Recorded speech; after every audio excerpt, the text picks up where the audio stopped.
हाय, मैं हूं सावित्री और आप देख रहे हैं सावित्री सत्या यूट्यूब चैनल। मैं पुनः एक नई वीडियो को लेकर आई हूं और आज के वीडियो का टॉपिक है ब्रिटिश शासन का भारतीय अर्थव्यवस्था पर प्रभाव।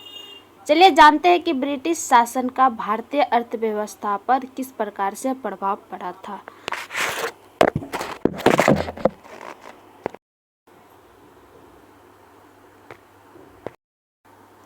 ब्रिटिश शासन के दौरान भारत में धनिक वर्ग द्वारा भू संपत्ति में निवेश करने को तरजीह दिए जाने के कारण उद्योगों का कोई स्वतंत्र विकास नहीं हो सका।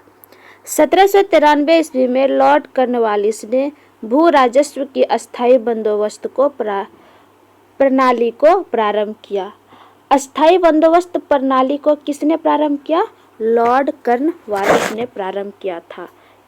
और कब किया? 1793 ईस्वी में क्या अस्थायी बंदोबस्त प्रणाली को 1793 ईस्वी में अस्थायी बंदोबस्त प्रणाली को लॉर्ड कॉर्नवालिस ने प्रारंभ किया।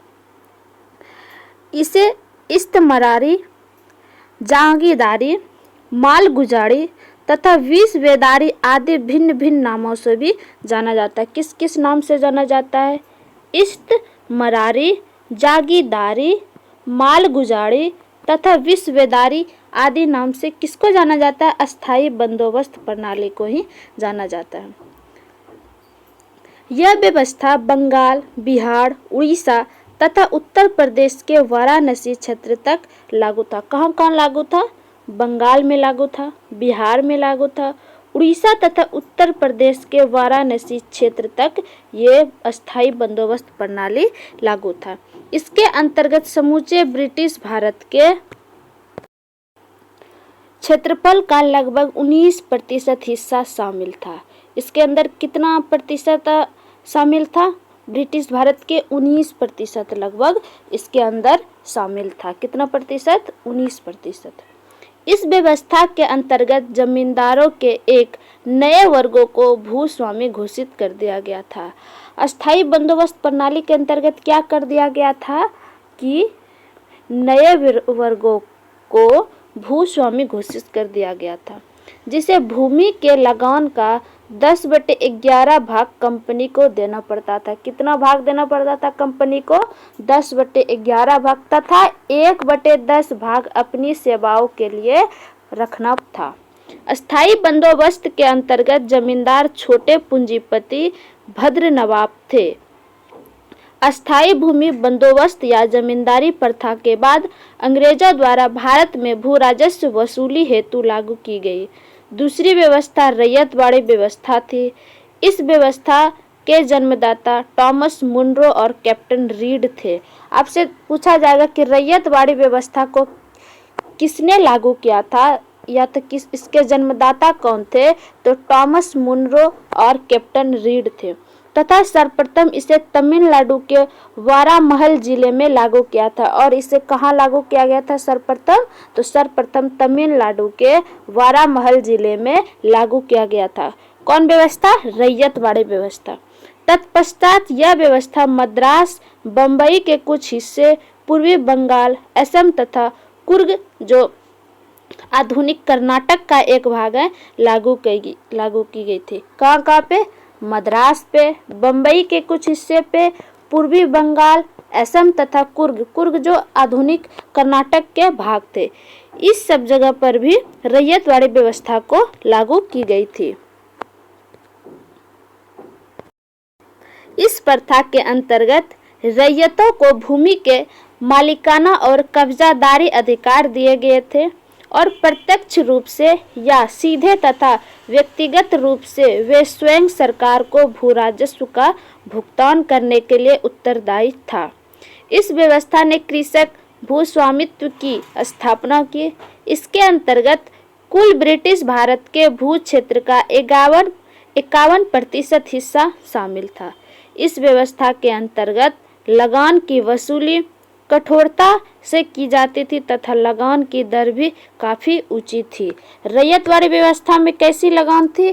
तो बहुत ही कठोरता से लगान को लिया जाता था और काफ़ी दर से ऊंची, मतलब कि लगान की दर भी काफ़ी ऊंची रखती थी।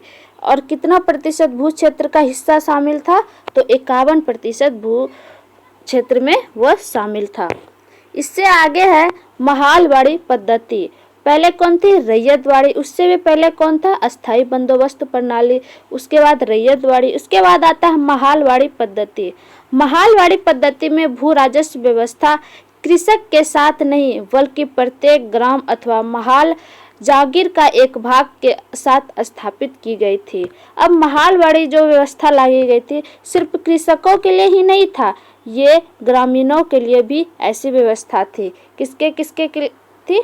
तो भू राजस्व व्यवस्था कृषक के साथ, बल्कि ग्रामीण अथवा महाल जागीर के एक भाग तक ये स्थापित की गई थी।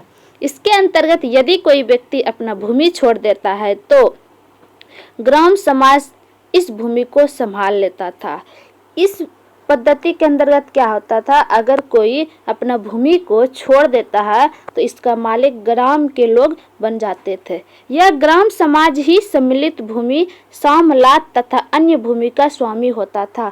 ग्राम समाज ही सम्मिलित भूमि मतलब पूरा भूमि तथा अन्य भूमि का भी स्वामी होता था। यह पद्धति उत्तर प्रदेश, मध्य प्रदेश तथा पंजाब के कुछ परिवर्तनों के साथ लागू की गई थी। कहाँ पे? उत्तर प्रदेश, मध्य प्रदेश तथा पंजाब के क्षेत्र में, जिसके अंतर्गत कुल ब्रिटिश भारत के भू क्षेत्र का 30% हिस्सा शामिल था।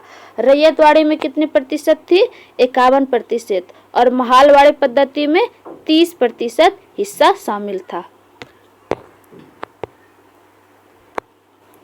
आगे है औपनिवेशिक शासन काल में भारत सरकार के गृह शुल्कों से तात्पर्य इंग्लैंड स्थित राज्य सचिव द्वारा भारत सरकार की ओर से किया गया व्यय था। इसमें शामिल थे भारतीय सार्वजनिक ऋण एवं रेलों पर लगाई गई पूंजी पर दिया गया था ब्याज, भारत को दी गई सैनिक और अन्य सामग्री की लागत, भारत के कारण इंग्लैंड में दिए जाने वाले नागरिक और सैनिक शुल्क, इंग्लैंड में राज्य सचिव का सारा व्यय तथा भारत सरकार द्वारा यूरोपीय अफसरों को दिए जाने वाले भत्ते और पेंशन, भारत के बाहर हुए युद्धों को लड़ने में अंग्रेजों द्वारा प्रयोग में लाई जाने वाली निधि गृह शुल्कों पर भारित नहीं थी। ब्रिटिश काल में इंपीरियल फ्रेवरेस शताब्दी का प्रयोग भारत में ब्रिटिश आयातों पर दी गई विशेष रियासतों के लिए किया गया था। इसके तहत भारत में ब्रिटिश आयातों पर नाम मात्र का शुल्क बिल्कुल नहीं लगता था, जबकि भारत के निर्यातों पर ब्रिटेन में भारी शुल्क लगता था। ब्रिटिश काल में किसके शब्दावली के प्रयोग से भारत आयातों पर कोई भी शुल्क नहीं लगता था? तो वो था इंपीरियल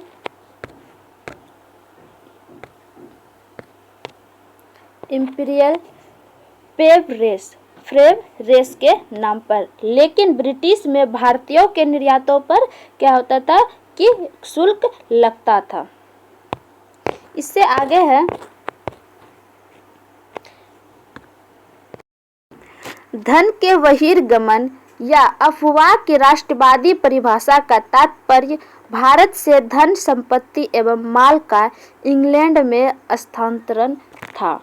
आपसे प्रश्न के रूप में पूछेगा कि धन के बहिर्गमन का अर्थ क्या होता है या राष्ट्रवादी भाषाएं के रूप में से क्या होता है? तो क्या होता है कि भारत के धन, संपत्ति एवं माल को इंग्लैंड में स्थानांतरण था, जिसके बदले में भारत को इसके समतुल्य कोई भी आर्थिक, वाणिज्यिक या भौतिक परिलाभ नहीं होता था। इससे ये माल को या वस्तु को इंग्लैंड में स्थानांतरण करने के फलस्वरूप भारत को कोई भी आर्थिक या वाणिज्यिक या भौतिक परिलाभ नहीं होता था। दादाभाई नौरोजी धन के बहिर्गमन के सिद्धांत के सबसे पहले और सर्वाधिक प्रखर प्रतिपादक थे। कौन? दादाभाई नौरोजी धन बहिर्गमन के सिद्धांत के पहले कौन थे? सर्वाधिक प्रखर प्रतिपादक थे। उन्होंने अपने लेखों एवं पुस्तकों इंग्लैंड डेब्ट टू इंडिया, इसका पुस्तक का क्या नाम है? इंग्लैंड डेप्ट to India, poverty and un British rule in India, और क्या था? Poverty and un British rule in India, और the wants and means of India, तथा on the commerce of India. ये सब किसकी पुस्तक है? तो दादा भाई नौरोजी के माध्यम से अपने अपवाद सिद्धांत का प्रतिपादन किया। इस बुक के माध्यम से वो अपने अपवाद सिद्धांतों का प्रतिपादन किया था। कौन कौन सा बुक था? इंग्लैंड डेप्ट टू इंडिया, दूसरा था party and un British rule in India, तीसरा था the wants and means of India, और चौथा था on the commerce of India. ये सब किसकी पुस्तक है? तो दादा भाई नौरोजी की पुस्तक है। रमेश चंद्र दत्त ने भी धन के बहिर्गमन के सिद्धांत पर बल दिया था। दादा भाई नौरोजी ने तो धन के बहिर्गमन के सिद्धांत पर बल दिया था, प्रतिपादन किया था। वह प्रथम रूप से प्रखर प्रतिपादक बने थे, पर इसके बाद रमेश चंद्र दत्त भी थे। कौन थे? रमेश चंद्र दत्त भी थे। उन्होंने अपने लेख इकोनॉमिक हिस्ट्री ऑफ इंडिया, इसके भी पुस्तक का नाम है इकोनॉमिक हिस्ट्री ऑफ इंडिया, में यह मत प्रकट किया कि सकल राजस्व का आधा भाग प्रतिवर्ष भारत से बाहर चला जाता है। इसमें क्या प्रतिपादित किया था? कि सकल राजस्व का आधा भाग प्रतिवर्ष भारत से बाहर चला जाता है। भारतीय राष्ट्रीय कांग्रेस ने 1896 ईस्वी में अपने कलकत्ता अधिवेशन में आधिकारिक तौर पर बहिर्गमन के सिद्धांत को स्वीकार किया था। कौन से अधिवेशन में? भारतीय राष्ट्रीय कांग्रेस के कलकत्ता अधिवेशन में कौन से अधिकार को? तो बहिर्गमन के सिद्धांत को स्वीकार कर लिया। उस समय कांग्रेस ने घोषणा की देश में पड़ने वाले अकालों और लोगों की निर्धनता का कारण वर्षों से लगातार चला आ रहा है। आगे है धन का बहिर्गमन। सर सैयद अहमद खां ब्रिटिश शासन के प्रति वफादार थे। आपसे पूछा जाएगा कि ब्रिटिश शासन के वफादार कौन थे? तो सर सैयद अहमद खां। कौन थे? सर सैयद अहमद खां। और मुस्लिम समाज का विकास वे भारत में आंग्ल सत्ता के बने रहने में ही संभव थे। मुस्लिम समाज का विकास किसके साथ मिले रहने के कारण हो सकता था? तो आंग्ल सत्ता से बने रहने के कारण हो सकता था। वे दादा भाई नौरोजी के उत्सारण सिद्धांत में विश्वास नहीं करते थे। कौन? सर सैयद अहमद खां दादा भाई नौरोजी के उत्सारण सिद्धांत पर विश्वास नहीं करता था। ब्रिटिश शासन के समय अर्थव्यवस्था को खोखला करने के सिद्धांत पर दादा भाई नौरोजी ने पुस्तक लिखी थी। ब्रिटिश शासन के समय अर्थव्यवस्था को खोखला करने के सिद्धांत पर ही दादा भाई नौरोजी ने पुस्तक लिखी थी। दादा भाई नौरोजी ने अंग्रेजी राज्य की शोषण नीतियों का अनावरण किया और कहा कि यह राज्य भारत को दिन प्रतिदिन लूटने में लगा है, जिसके कारण भारत निर्धन देश बनते जा रहा है। इसके परिप्रेक्ष्य में ही उन्होंने अपनी ड्रेन थ्योरी दी। इसमें दादा भाई नौरोजी बोला कि यह राज्य भारत को दिन प्रतिदिन लूटते जा रहा है और जिसके कारण भारत एक निर्धन देश बन जाता है। इसके परिप्रेक्ष्य में ही उन्होंने किसने? दादा भाई नौरोजी ने ड्रेन थ्योरी दी। दादा भाई नौरोजी जिसका शासनकाल 1825 से 1917 ईस्वी तक रहा, 1865 ईस्वी में W.C. बनर्जी के साथ मिलकर लंदन इंडिया सोशलिस्ट का गठन किया। आपसे प्रश्न के रूप में पूछा जाएगा कि लंदन इंडिया सोशलिस्ट का स्थापना कौन कौन शासक ने किए थे? तो आपको बताना है कौन कौन? दादा भाई नौरोजी और किसके साथ? W.C. बनर्जी के साथ मिलकर लंदन इंडिया सोसाइटी का स्थापना कब? 1865 ईस्वी में किया, जिसका कार्य भारत के दुख दर्दों का प्रचार करना था। इसमें ये जो लंदन इंडिया सोसाइटी का जो गठन करने का उद्देश्य क्या था? कि भारत के कार्य को जो दुख दर्द है उसका प्रचार करे। 1892 ईस्वी में लिबरल पार्टी के टिकट पर ब्रिटिश हाउस ऑफ कॉमन्स के लिए चुने जाने वे पहले भारतीय थे। 1892 ईस्वी में लिबरल पार्टी के टिकट पर ब्रिटिश हाउस ऑफ कॉमन्स के लिए चुने गए पहले भारतीय कौन थे? दादा भाई नौरोजी थे। तो आज का टॉपिक यहीं पे समाप्त होता है। मिलते हैं नेक्स्ट वीडियो में। अभी के लिए धन्यवाद। अगला वीडियो में जो आऊँगी इसका मैं प्रश्न को लेकर आऊँगी।